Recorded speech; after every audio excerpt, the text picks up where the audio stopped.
right. There we go. Here we go, everyone. Thank you all once again for joining me tonight. Whether live, lurking, or you catch me on a replay. So get some stuff settled here. Let me see. Get this set here and this set here. Okay, got that set. One of the last things I do is make sure my cell phone is muted. Even at all hours of the evening, I don't want my cell phone going off. Welcome everyone to the first Monday of the week. Hope everyone's having a great week so far. Let's see. What am I doing here? Okay, I believe I'm ready to go. I keep telling myself I am actually going to get started at 10 p.m. It is a goal I have. I should just really tell myself that realistically I'm going to start at 10:30. I can tell myself, yeah, I'll start at 10 o'clock. That'll be a good start time. Let's see. Got this set. Where do I want to start? Okay. As I go through the tabs here, trying to get things organized. That's another thing I keep telling myself is I'll get more organized here, or I can just keep procrastinating. All right. Might as well bring the music down and get started here. Again, thank you all for joining me. As you can tell by the thumbnail, I'm going to be talking about a variety of Marvel news that has cropped up today and earlier on. Let me see, where do I want to start? I was looking at this article and another article here. Let's see. No. The big guy is right there on the thumbnail.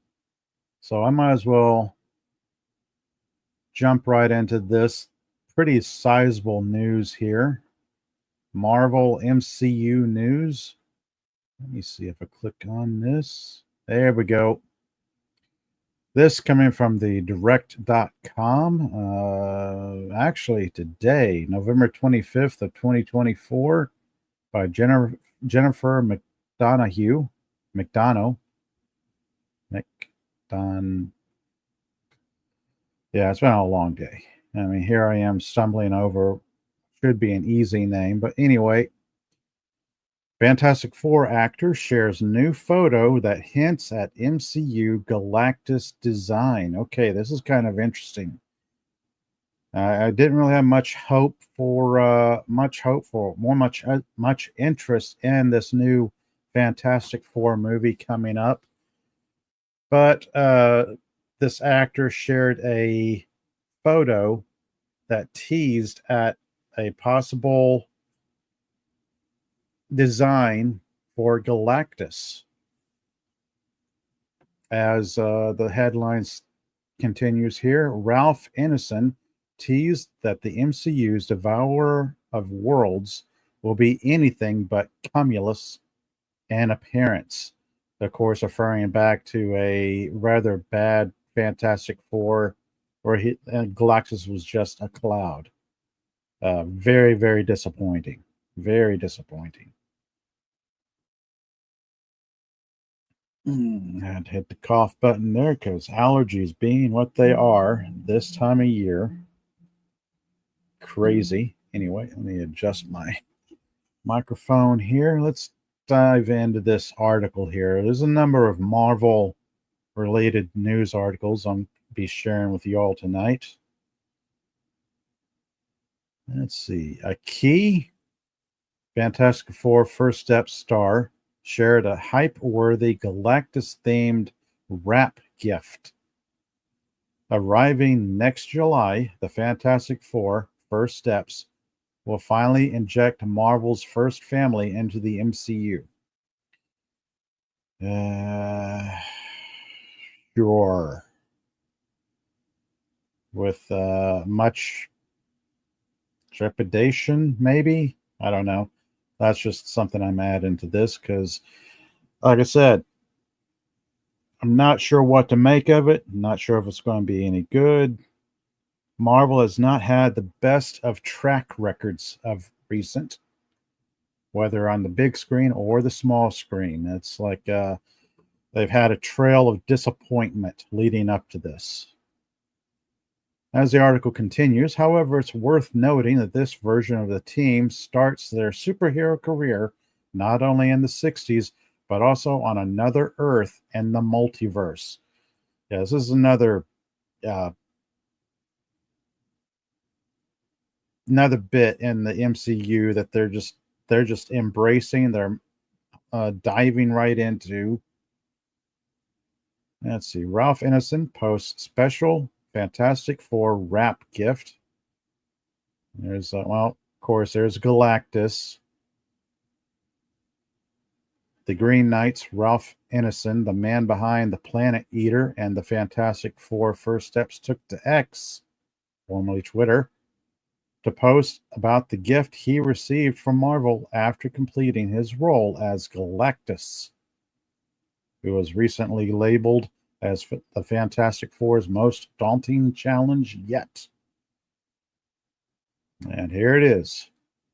The item in question is a bottle opener shaped like Galactus, instantly recognizable. So yeah, that's pretty neat. I mean, if the MCU really does the unexpected and gives fans a comic book accurate Galactus, that'll be a step in the right direction. I still have my doubts about it, particularly when the casting is concerned. I'm not a particularly big fan of the person they cast for Reed Richards, but hey, maybe it'll be surprising. Maybe it'll be decent. Going back to the article here, but this bottle opener was not a trinket specifically commissioned for Ineson by the powers that be. No, it is a mass-produced item that one can probably pick up at their local comic book shop or probably find on eBay someplace online. But fans can at least take comfort that he's not a cloud. Oh, yeah. Like I said, that's probably a step in the right direction. It's not a cloud. It's not whatever we've seen before. In 2007, 20th Century Fox produced Fantastic Four, Rise of the Silver Surfer, and depicted Galactus as a cloud. Yes. Much, very disappointing.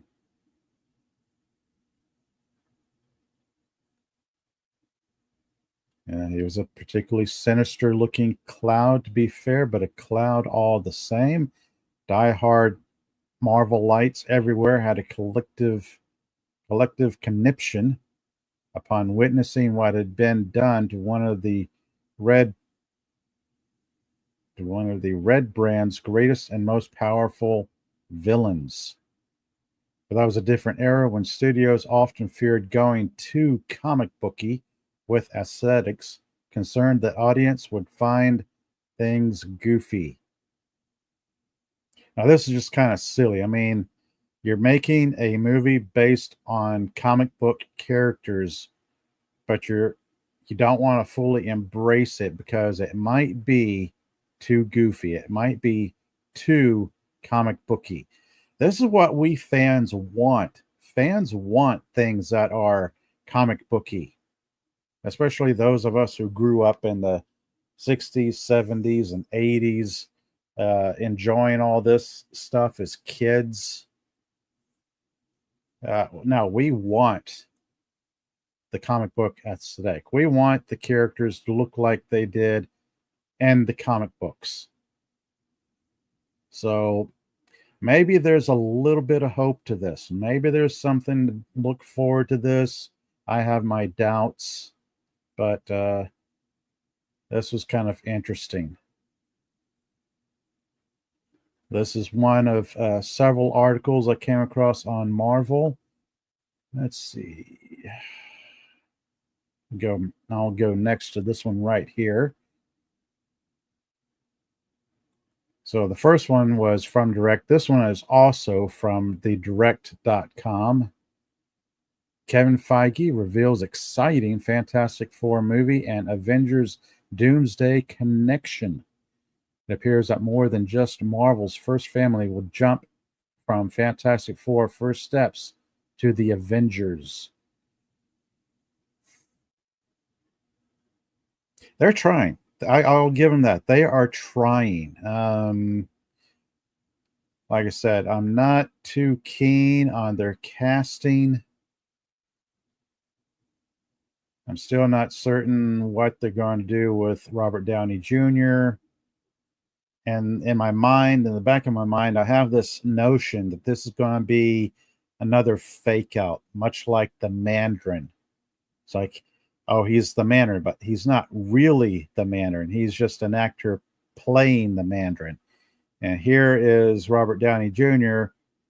Is he going to be the real Doctor Doom, or is he just going to be somebody playing at being Doctor Doom, and the real Doctor Doom will be off and waiting to come onto the scene someplace? But that's another sign. Let's see.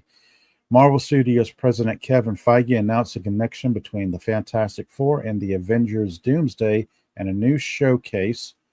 It's already been confirmed that Marvel's first family will jump from Fantastic Four first steps to Avengers Doomsday, but beyond that, it's unclear which other characters from the reboot will leap with them. Because, okay, I'm not a big fan of overuse of the multiverse. It's kind of like time travel. It's kind of like using a crutch to get by. It's kind of like a lazy writing technique, but if they can make it work, I'll give them the benefit of the doubt. If they can make it work, it'll probably go well. That's a big if, though. I mean, there's only so much hope fans can run on. Let's see. Getting back to the article here, an obvious candidate would be Franklin Richards, the son of Reed Richards and Susan Storm. It's hard to believe the Fantastic Four would leave him home with a nanny while they went to another universe to stop Doctor Doom. However, something Feige said might illuminate who else will join the fray. So, yeah. This looks interesting, at least. I don't hate it. I don't hate it as much as some of Marvel's previous MCU entries. It could work. I kind of have this feeling that it'll either work or it will fail badly. There might not be that much in the middle. It'll either work or it won't. There won't be anything in the middle. Let's see. Scrolling down here. During Disney's APAC Content Showcase 2024 in Singapore, Marvel Studios President Kevin Feige announced not only that filming for the Fantastic Four First Steps would wrap next week. Well, that's pretty good. They've really jumped on that and got that wrapped up pretty quick. But all those characters go right into the next Avengers movies. They wrap next week, he says. The movie comes out next summer. Then all those characters go right into the next Avengers movies.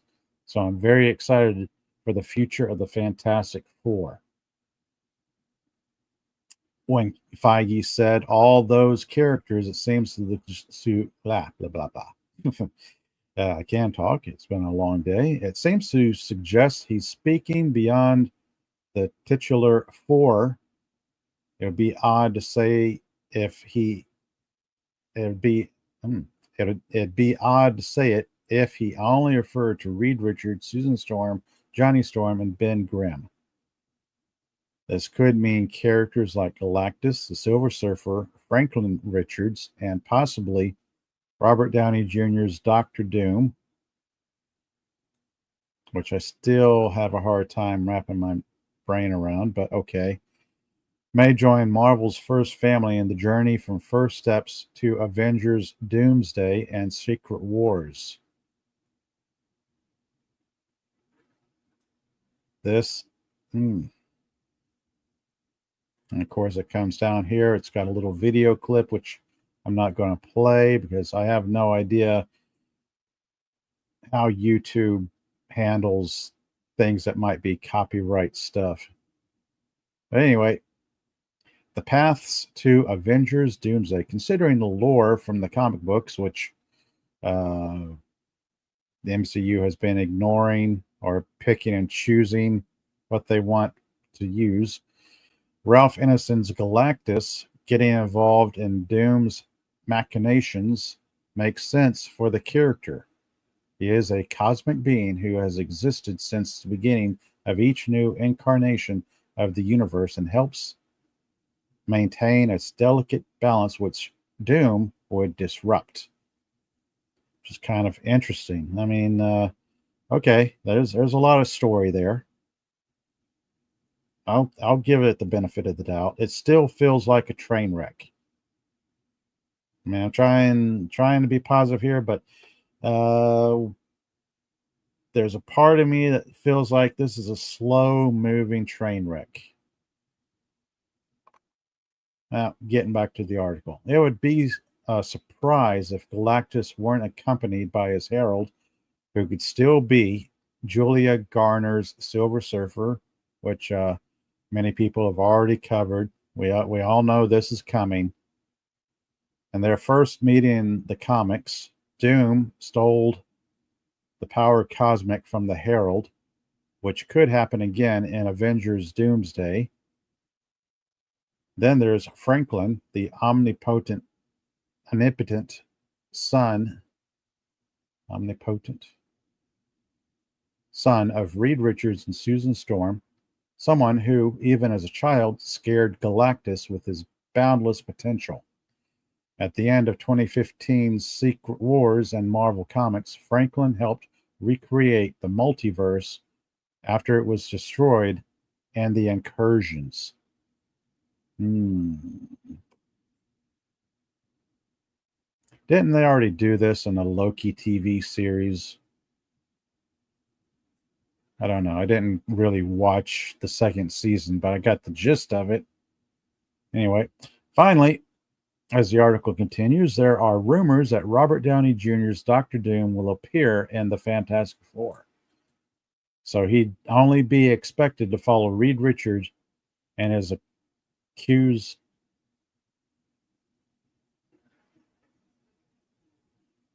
family into his movie. Okay. Sometimes I read what other people write and I get caught up on phrasing and words people choose when they write stuff. It's like, I'm not following this. Anyway, whatever the case, it's apparent that Reed Richards, Susan Storm, Johnny Storm, and Ben Grimm won't be the only ones making the way from First Steps into Doomsday. Avengers Doomsday releases in theaters on May 1st, 2026. So that's a ways out. It feels like everything is hinging on Fantastic Four.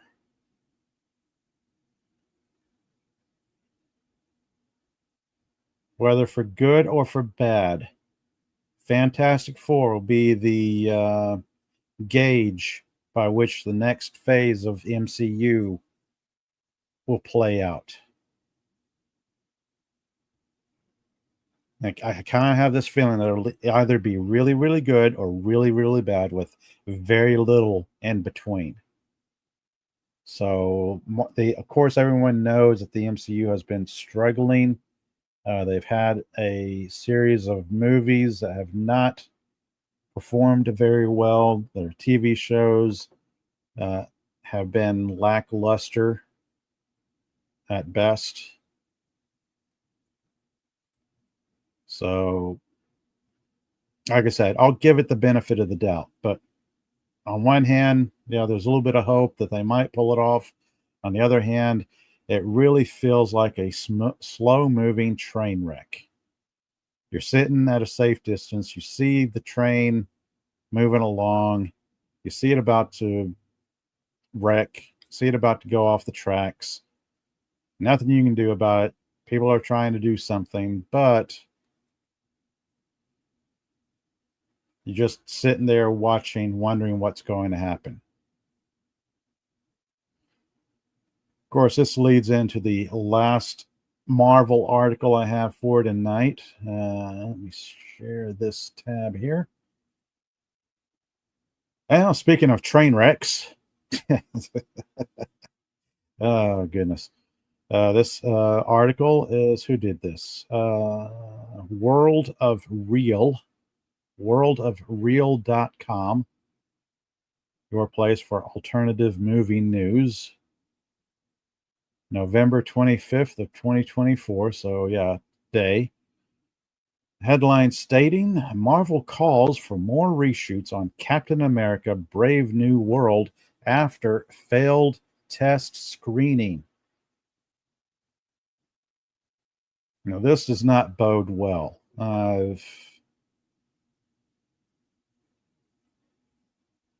They keep trying to prop this movie up, but movie-going audiences are too used to the old Captain America. Here we have the MCU trying to prop up Falcon as the new Captain America, and sorry, it just doesn't fit. As I scroll down, we've got, of course, the big image of Falcon and his in the Captain America colors, but whatever. Oh, I see in the chat the first one to join me tonight, Lemon Pie. Hello there. Hi, how are you? I'm doing well. Enjoying the first Monday of the week, as it were. Let's see. Hope you're doing well.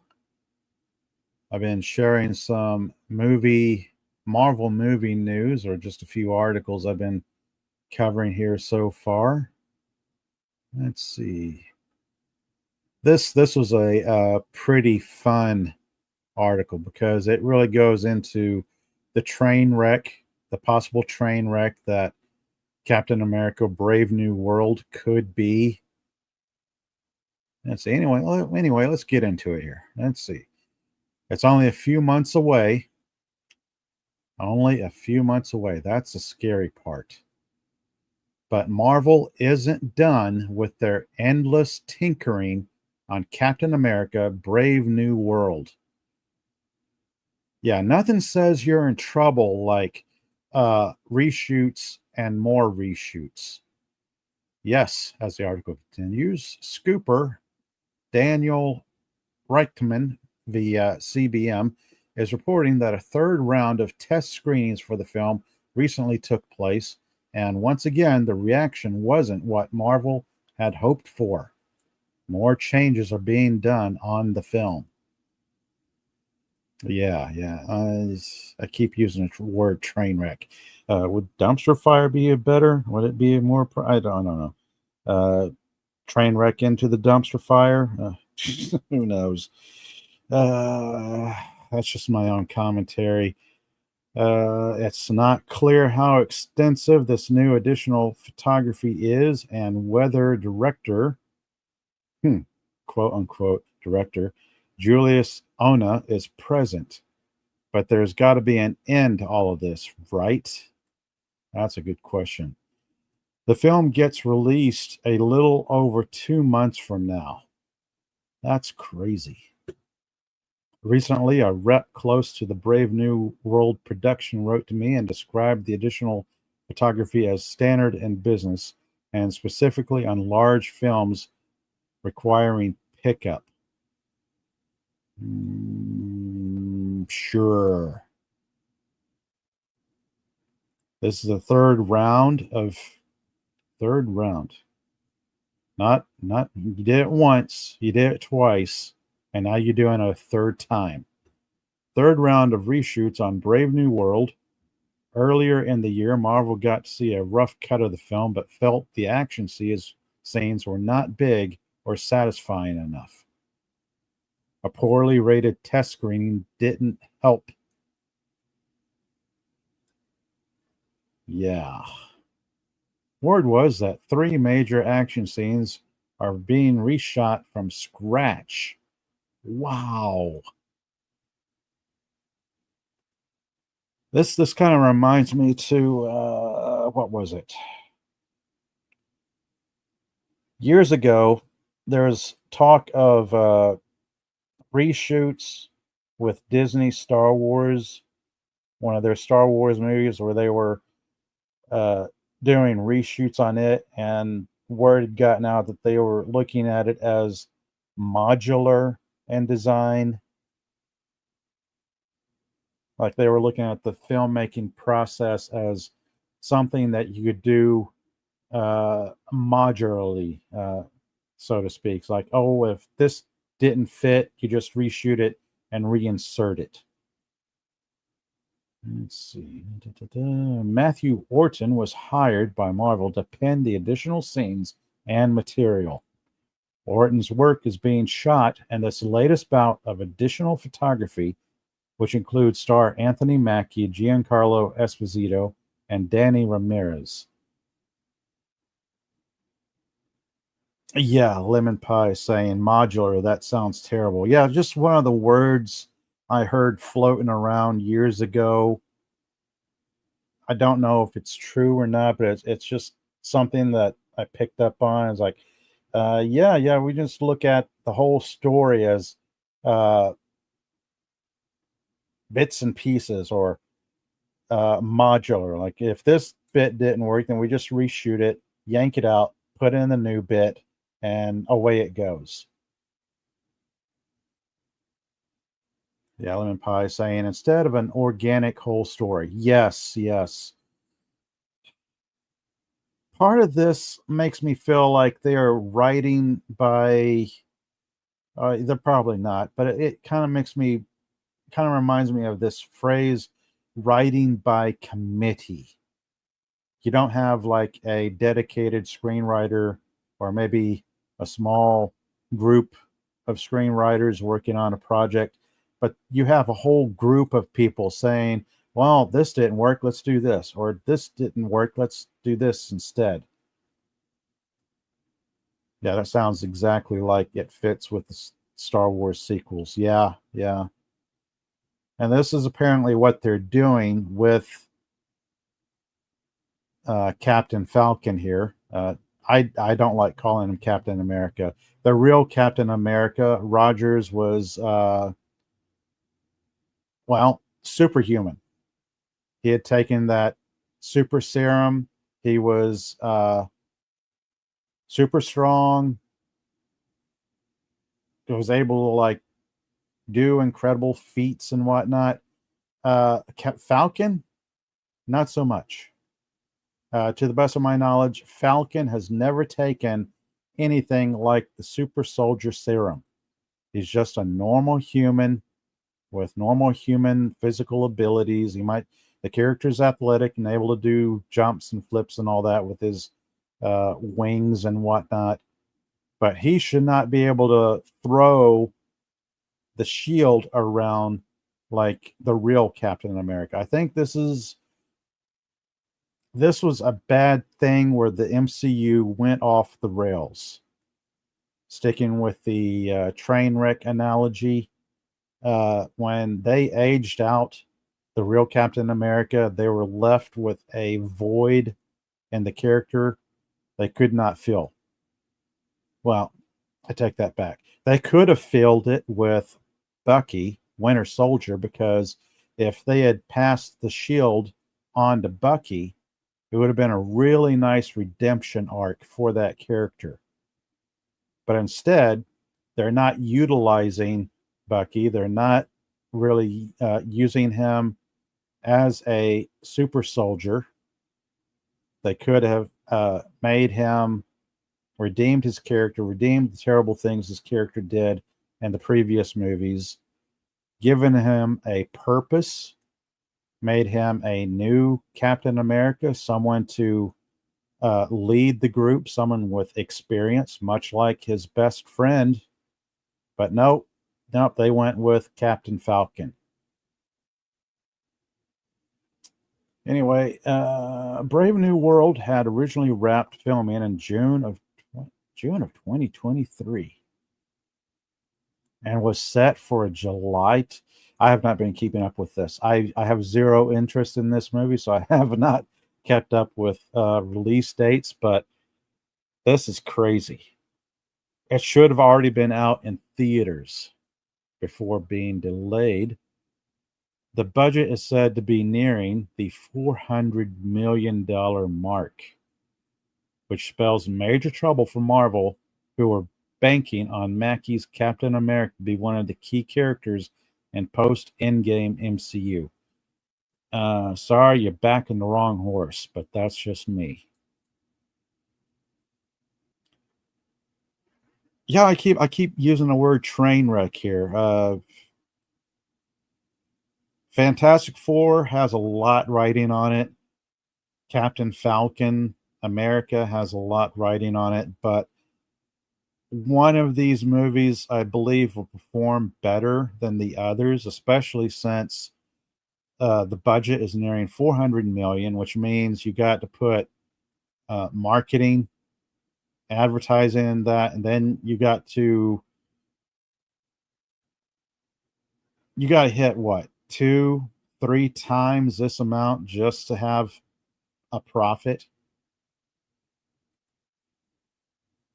Everything I've seen about this movie does not look like a $1 billion movie. The MCU has been banking on the $1 billion movie franchise. It's been what it's what's been keeping them going, or what's been keeping them afloat. And I believe the law of diminishing returns is going to kick them in the butt here. Especially when you take 400 million, add what, another 200 million, 300 million for marketing and advertising to that, and then maybe some other miscellaneous production costs. What would you need to turn a sizable profit? 1.2 billion, 1.4 billion? I mean, what are they expecting from this movie? What are they realistically expecting? No, I think Fantastic Four might be a decent movie. I really have no expectation. I really have zero expectations as far as the future of the MCU. They're going off, and who knows what, where. From what I understand, they've killed Captain Marvel, or they've ended the Captain Marvel series. They've aged out and killed off some of the other Avenger characters like Iron Man and Captain America. So yeah, there's a void here that they're trying to fill in with other minor characters. Let me see. Oh, catching up with the chat. Lemon Pie is saying, and it sounds exactly like it fits with the Star Wars sequels. The Rise of Skywalker comes off like a patchwork of random scenes. Yes, it did. It certainly did. I remember that. That might have been where I heard that phrase, modular filmmaking. Especially with all the, well, if the rumors were true, they had many, many test screenings of Rise of Skywalker, or what I like to call Rise of Palpatine. They had a lot of test screenings to that, and they kept changing things, trying to get things just right so audiences would love it. But yeah, this is the path Disney, MCU, Marvel is on. It's just a wait and see. It really is a wait and see on this. It does not sound good for one movie. The other movie might be kind of decent. Only time will tell. Let's see. I'm all done with the Marvel news. I'm going to shift gears into something completely different here. Something that I had been following for the past 3 years. Let me share this tab here. All right. About 3 years ago, I did a small video on Matt Wagner's Grendel comic book series being adapted to a live action series on Netflix. That was 3 years ago. And of course, by 2022, it had been canceled, unfortunately. Well, it was announced in 2021. Then shortly after it was announced, it was canceled. There wasn't much news beyond that. So I was looking for news on the Grendel TV series and couldn't really find much beyond 2022. This is a bleedingcool.com article that was September 27th of 2022. As the article goes, it's in September 2021, fans learned that the world of Matt Wagner's Hunter Rose would be coming to Netflix with an 8-episode live-action series adaptation of Wagner's popular Dark Horse comic book series Grendel with, I know I'm going to trip over this name here, Abu Bakr Ali, who's been in Power Book 2, Ghost, Katie Keene, Ali set to star, and Andrew Dabb, Supernatural, set to write. Executive producer and Andrew Dabb of Supernatural, who is set to write, executive produce, and serve as showrunner.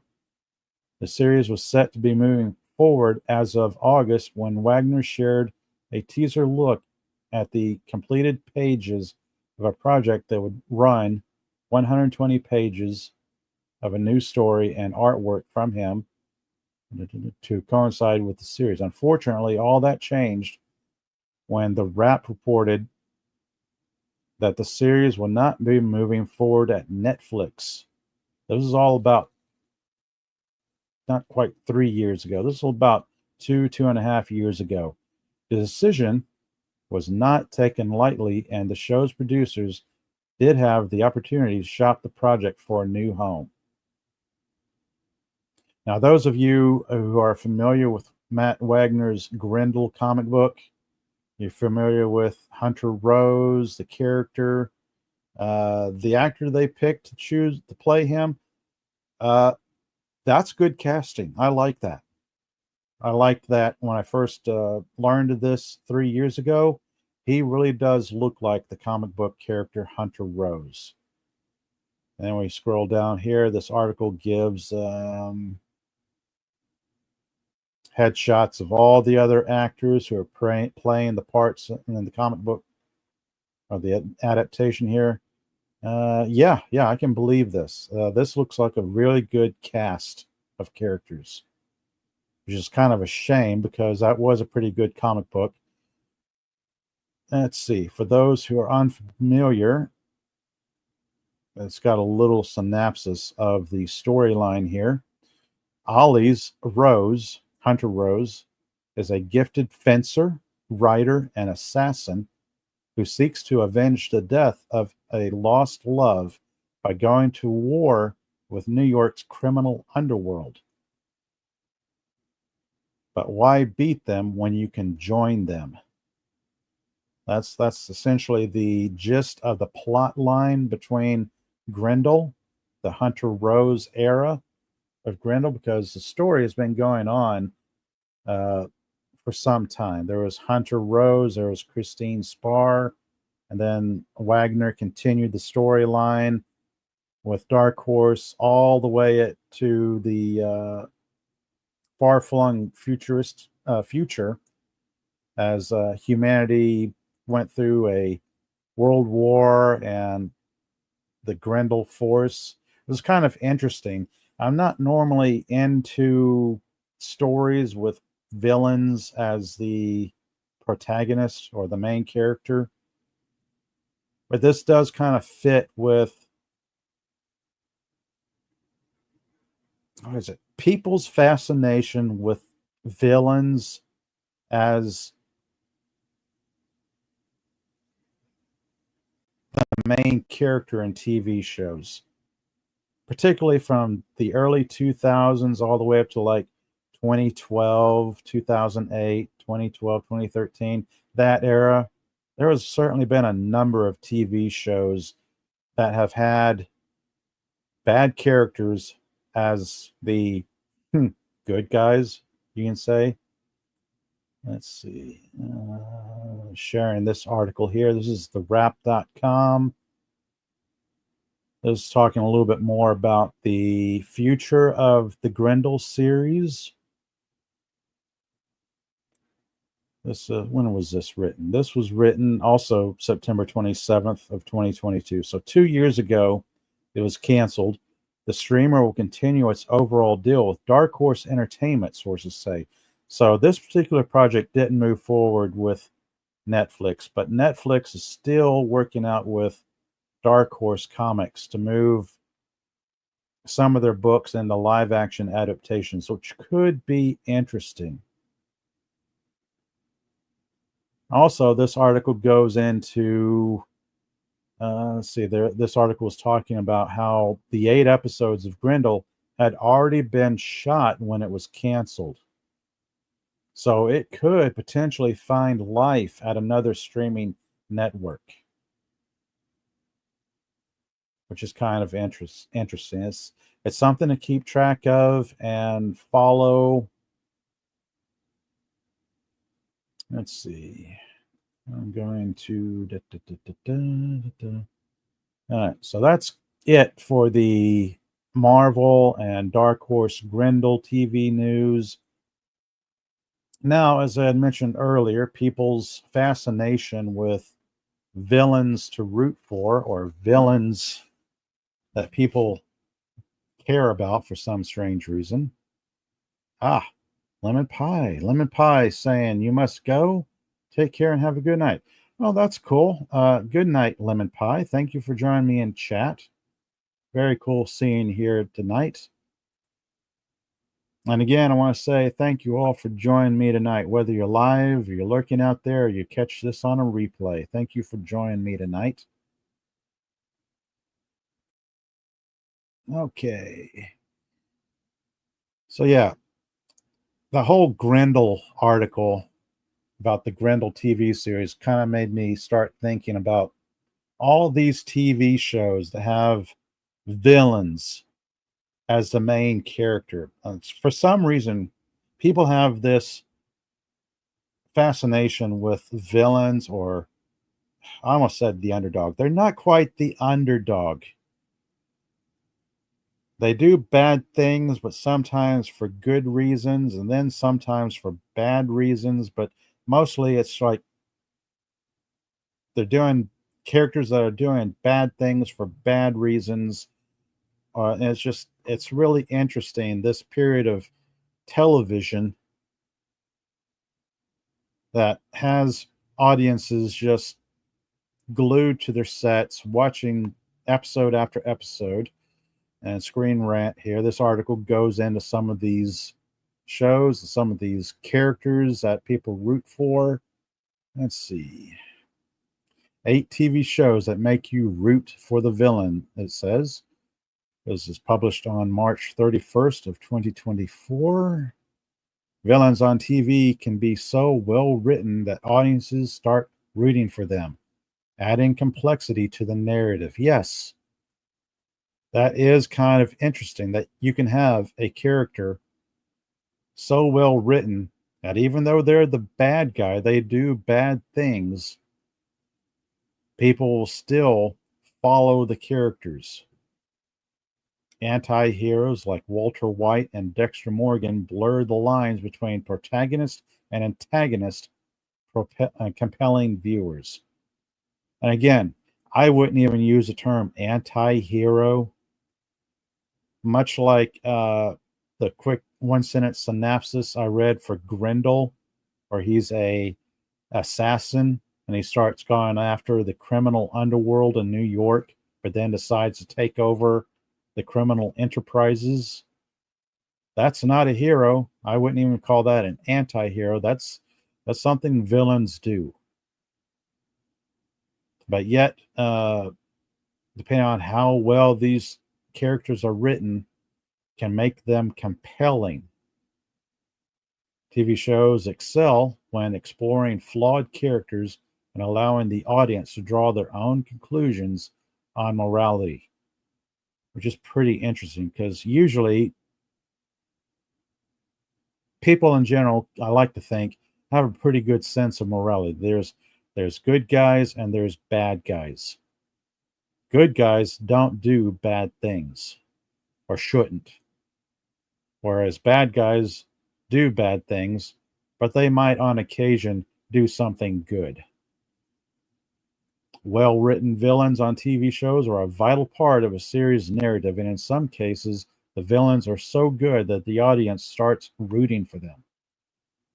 This stance doesn't necessarily mean viewers are rooting against the heroes or that they align with the morals of the villain. Yeah, very true. But that the characters are so compelling it's impossible to look away from them. Which is interesting because this really explores this whole odd period of time. I want to say for like 2002 to 2014, Breaking Bad, which everybody knows. I mean, this whole Breaking Bad universe with Walter White, and of course, as I scroll down here, we get to Walter White and Better Call Saul. Well, that's on another article. But again, this is 2008 to 2013. Breaking Bad, created by Vince Gilligan, follows a chemistry teacher turned drug kingpin named Walter White as he attempts to provide for his family following a fatal diagnosis. With nothing left to fear, White ascends to power in the world of drugs and crime, transforming the simple family man into someone known only as Heisenberg. Now, this was a pretty good show because it did show the transformation of Walter White as a pretty humble chemistry teacher, high school teacher, and then he just starts his downward spiral into a life of crime and drugs.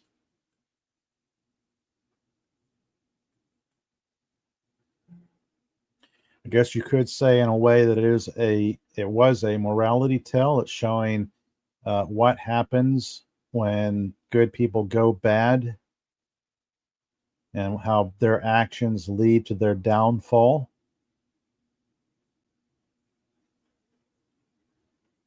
I don't think there was really anything redeeming about the character, but people found Walter White compelling simply from the writing, the quality of the writing, and also the performance by Bryan Cranston. And of course, I've watched every episode of Breaking Bad and was quite entertained by that. It was something to behold. Let's see. Bring this down. Okay. Next one on this Screen Rant list. 8 TV shows, villains you root for. Dexter, also in the same time period, 2006 to 2013.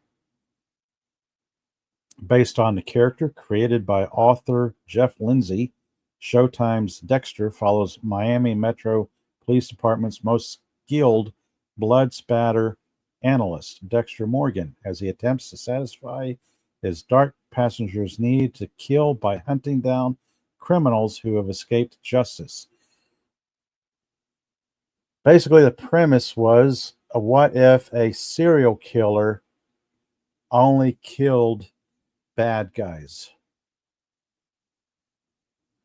which was the whole premise behind Dexter. Police, I guess, not a medical examiner, but a blood spatter analyst at crime scenes. Of course, his darker side got the better of him as the series went along. It was entertaining, again, by good performances and good writing.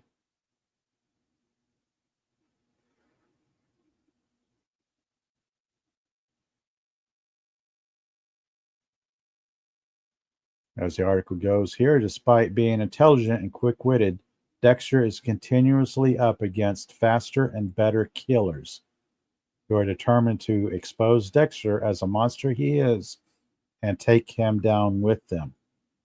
Dexter asks the audience if there is ever a way to justify killing and if a person can grow and fight off their nature. Which is pretty interesting because it was something compelling him, a compunction, if you will, to do terrible things, but he tried to channel it, to funnel it into an odd form of vigilantism. Let's see. The Screen Rant article goes on to Hannibal, 2013 and 2015. I've never seen an episode of it. I've always seen it advertised, but I've never seen an episode of this, so I really can't comment on that. Let's see. Death Note. It's odd that Screen Rant lumps an anime in with the live action TV shows, but Death Note 2006 2007, that same time period where you had a strong sense of vigilantism. For those who watch shows like Breaking Bad and Dexter, I don't know if the audience really carries over into anime, so I'm going to skip that. Those of us who love anime know all about Death Note, but yeah, similar vigilantism theme. Same thing. It's odd putting Avatar: The Last Airbender, Zuko, and that's odd. I'm going to skip that. Screen Rant. This is a very odd article. Had some stuff in it I liked, but okay. Villains we root for. Buffy the Vampire Slayer, 1997 to 2003. The characters Spike, the Mayor, and the First. Spike was a very good villain turned hero as the series progressed. As the character was actually redeemed from villain to hero. Excellent job on that show. Great acting and writing all the way around. Of course, the Mayor, 1997, 2003. Goodness, 21 years ago. Ugh. Well over 2 decades. 2 decades ago. This makes me think I'm going to have to sit down and start watching Buffy the Vampire Slayer all over again. Of course, when we talk about villains, there's a very young Nathan Fillion. Almost baby-faced.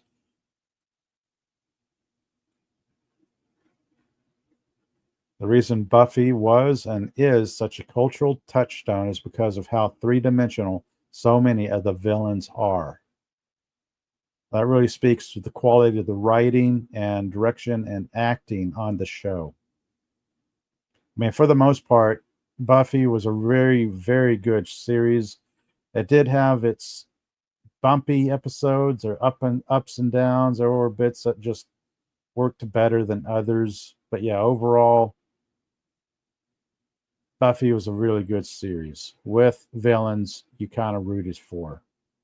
Let's see. Number 2 on this list, You, 2018 to 2024. Not familiar with this series, so I'm going to skip over it. The Sopranos, the last one on this list, 1999 to 2007.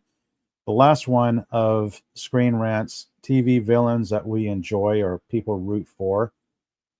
Let's see. Considered to be the quintessential drama series to watch, The Sopranos is a crime drama series that follows Tony Soprano, who tries to manage the expectations of an Italian-American patriarch while acting as a head of a prolific New Jersey crime family.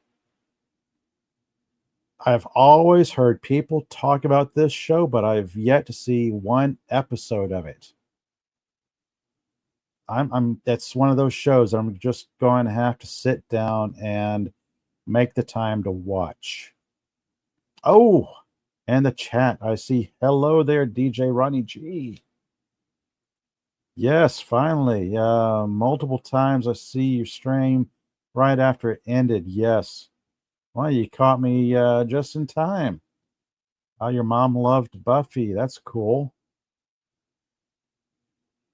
Yeah, earlier on in my live stream, I was talking about some Marvel MCU news, talking about the Fantastic Four and the Avengers movies and the newest Captain Falcon America movie, talking about the state of the MCU and where they may take it. Then I was talking about the Matt Wagner Grendel comic book series that hasn't seen the light of day yet.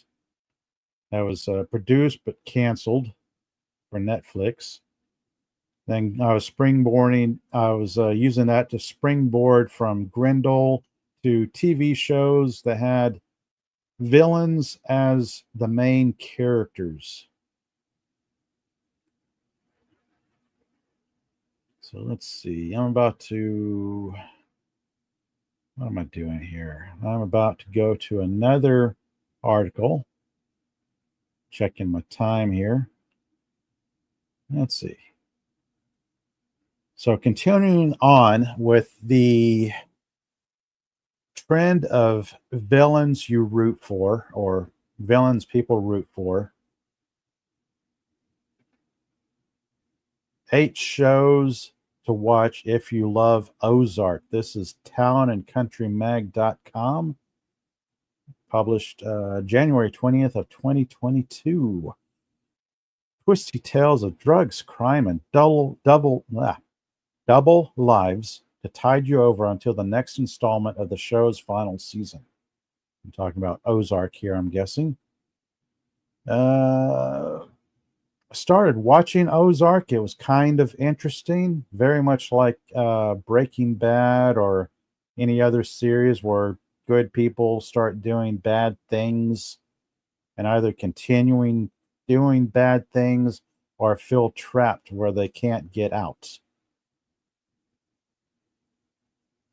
Let's see. After nearly 2 years since the shocking season 3 finale, Ozark, the critically acclaimed Netflix hit about a Chicago couple, Marty and Wendy Bird, who relocate their family to Missouri's Lake of the Ozarks to set up a money laundering operation for a ruthless Mexican drug cartel, finally returns with the first of 2 installments of its 4th and final season. I can't remember if I watched the 4th season. I might have.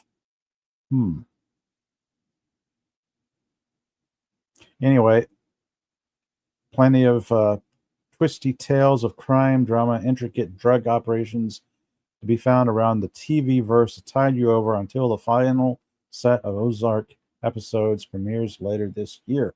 Again, this article being 2022, so it's already long gone. Oh, I see you in the chat, the Padawannabe. Hello, Padawannabe. Let's see. You say you liked Lucifer. Good series. I have not watched an episode of Lucifer. I'm aware of it, but there are some shows I kind of just refuse to watch.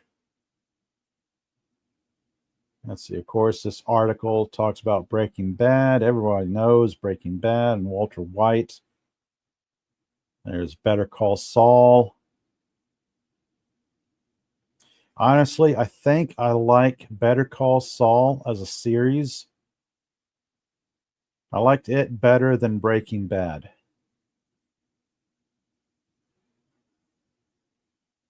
Walter White in Breaking Bad really didn't have much of a redemption arc, whereas Saul did. He got to the point where he realized where his life was going, all the screw ups and mistakes he's made, and he decided to, at the end, change himself. Not the ending a lot of people wanted to see, but it really fit the character, I believe. Somebody who was wanting to find some form of redemption. Also, excellent writing, excellent cast, good production values, and title character played by Bob Odenkirk. Just excellent all the way around. The American, I'm not familiar with this one. I've seen like little bits and pieces of The Americans. I got the gist I got it from it was Cold War spy era. Let's see what it says here. And the category of shows about married couples leading violent double lives. Set during the Cold War, The Americans, which ran for 6 critically acclaimed seasons on FX, is a fantastic drama about 2 KGB spies. I see DJ Ronnie G saying The American Russians. Gotcha. Okay, so it is a spy thriller. Okay. Let's see. Normal life in 80s DC suburbia, dangerous jobs, which are kept secret from their 2 children, inevitably began to take a toll. Okay, I'm going to put this on my list of shows to eventually make the time to watch. Much like The Sopranos and some other shows, I have not caught up, have not had the time to watch. It is kind of interesting. Sometimes there's good TV shows and bad TV shows. Then some TV shows that just kind of fly under my radar, or just never really had the time to check out.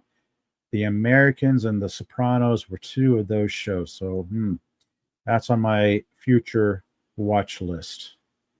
Snowfall. This article says Snowfall. Watch on Hulu. It says it took a few seasons for Snowfall to find its footing, but now with a fifth season on the way, the underrated drama has officially endeared itself to critics and now qualifies as can't-miss TV. Snowfall, set in 1983, Snowfall is about the beginnings and rise of the drug epidemic in LA and centers on a group of characters including a teenage dealer, a CIA operative, a wrestler, and a member of a Mexican cartel, and how all their lives eventually intersect. That sounds messy. That sounds very layered and complicated. And if it's critically acclaimed, I may also put that on my to-watch list.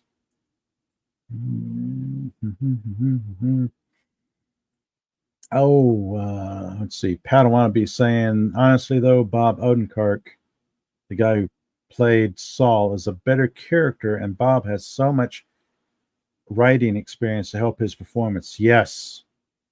Yeah, I agree. I do like the character. I do like the performance that Bob Odenkirk brought to it. And that explains a lot. Yeah, yeah. Uh, yeah, I got the sense that he genuinely cared about his character he was playing and where it was going as a series. Whereas Walter White as a character was not that layered. A good character, but it was not as layered as Better Call Saul, Saul Goodman. Let's see. We got Snowfall, Queen of the South. Okay. I had actually finished watching Queen of the South last year. That was continuing the trend of bad people doing bad things and somehow the audience cheers them on. This is probably the pinnacle of this format or this trope. Let's see. Queen of the South, adapted from a telenovela. Yeah. USA's Queen of the South charts the rags to riches, Breaking Bad arc of Teresa Mendoza, Alice Braga, a poor Mexican woman who goes on the run after her boyfriend, a high ranking member of a drug cartel, is murdered. She ends up in Dallas and eventually works her way up to build her own vast drug enterprise and become one of the wealthiest women in the country. But as they say, more money, more problems. So, yeah, this was a pretty wild TV show. It had its ups and downs. Kind of crazy because they don't really do much that is endearing. I mean, it's bad people doing bad things, but their end goal is to get out of the business. So it's kind of odd. It's like you embrace the business, become head of a vast drug empire, only to get out of it. So it's like they go through all that, amass a lot of wealth, and just escape. It's kind of crazy. It was entertaining but crazy. Let's see. Next one on this list is Barry, which I've never heard of. Here's another story of an average American white male forced to reconcile his two extremely disparate identities, this time for hilarious effect. Bill Hader, created and stars in HBO's Barry, a dark comedy about a hitman who goes to LA for a job, but instead stumbles into an acting class given by Jane Crosoneau. Oh, Henry Winkler. Wow. It's been a very long time since I've seen this name, Henry Winkler, and discovers that he would rather do this and try to live a semblance of a regular life than kill for hire anymore. As for his Chechen mob employers and greedy handler, they aren't quite on board with his career change. Okay, this sounds interesting. What is this? Barry. Okay, I will put this on my to watch list because this sounds interesting. This sounds like a bad character that's trying to do a redemption arc. Yeah. HBO Max. It's on. Let's see. Next one is Mosquito Coast, one I've never heard of.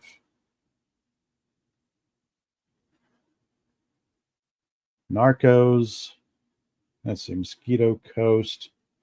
Narcos. That's the end of this article. All right. A family of four is forced to uproot their lives and start anew somewhere rustic and rural. The Mosquito Coast sound familiar? Question mark. Yeah, it sounds very much like Ozarks. The Mosquito Coast, based on the novel of the same name by Paul Theroux, stars the author's nephew, Justin Theroux, as Allie Fox, a radical and brilliant inventor, and Melissa George as his wife, Margot. For mysterious reasons, they are being hunted by the U.S. government, leading them to take their two kids and flee to Mexico, where more danger awaits. Aha. Okay.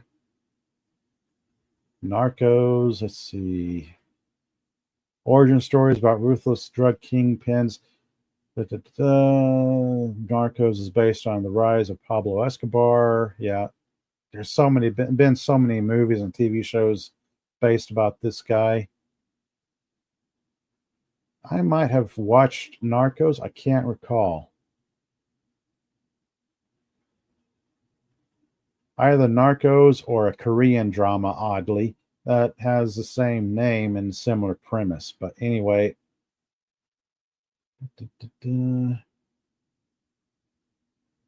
yeah, there's something about the villains that people find alluring. It goes beyond the typical underdog or anti-hero. Now you have full-on villains that somehow people start watching, start rooting for. Breaking Bad, of course. It kind of feels like this trope and TV is winding down. I'm not seeing very many TV shows currently that have this theme, which I guess is kind of a good thing because I'm kind of getting tired of the villain as hero trope or the villain as the main character trope. It had its time, and I'm looking forward to, I guess, more TV where the good guys are the good guys and the villains are the villains. Let me see where I am at time wise. Let's see. So I started off tonight with MCU news. Fantastic Four actor shares a new photo that hints at the MCU Galactus design. That's interesting. Fantastic Four is a take it or leave it for me. It could be good, it could be bad. Yeah, I'll wait and see. Another direct article on Kevin Feige reveals exciting Fantastic Four movie and Avengers Doomsday connection. The MCU as a whole is in this very strange phase. They actually have more potential now for something good than they did over the past 2, 3, 4 years. And of course, I have absolutely no expectation whatsoever for Captain America, Captain Falcon, Brave New World. I mean, after what, one, two, three failed test screenings, and they keep reshooting. Yeah. Let's see, what else did I cover? I covered Grendel live action series not moving forward at Netflix. This is the one article that kind of got me off on the tangent of the TV shows with the villains as heroes or villains as the main characters. Because here is a comic book series, Matt Wagner's Grendel, that is a villain, that is an assassin who goes after gangsters who killed his love, the love of his life. He gets revenge, but then he decides to take over the criminal underworld in New York. So yeah, villain stays a villain. Let's see. It's getting close to midnight my time, so I'm going to wrap it up for tonight. We got another busy day for tonight. I actually can talk, but after a long day, the words, they just run together, don't they? Got another busy day for tomorrow, so I'm going to wrap it up for tonight. Let's see, who joined me tonight? Again, as always, I want to thank you all for joining me, whether live, lurking or on a replay. Let's see, first one out of the gate was Lemon Pie. Lemon Pie joined me for a bit and hung out. Then he had to go. Then DJ Ronnie G. Hello there, DJ Ronnie G. Yes, he finally caught me live. And then the Padawannabe showed up. Hello, Padawannabe.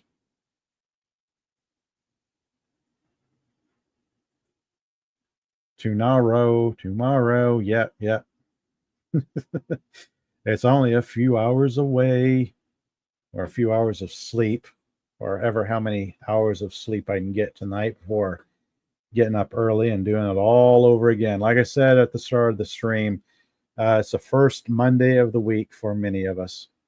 However, this week is slightly different because those of us who live in America have Turkey Day coming up.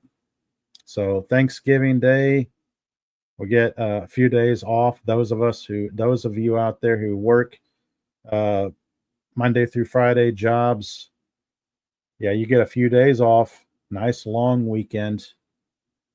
Those of us who have non-regular schedules, you might get a few days off. Those of you who work retail, I'm so very sorry, especially with the Black Friday stuff coming up. If they still push that, it's like hordes and hordes of people flocking to big box stores. Paraphrasing the great George Carlin, as he said, people consuming a national pastime, spending money you don't have on things you don't need. Anyway, thank you all for tonight as I fumble around on StreamYard here as I go to my ending theme for tonight. Here we go. You all have a great rest of your week ahead. And until next time, everyone, catch y'all later.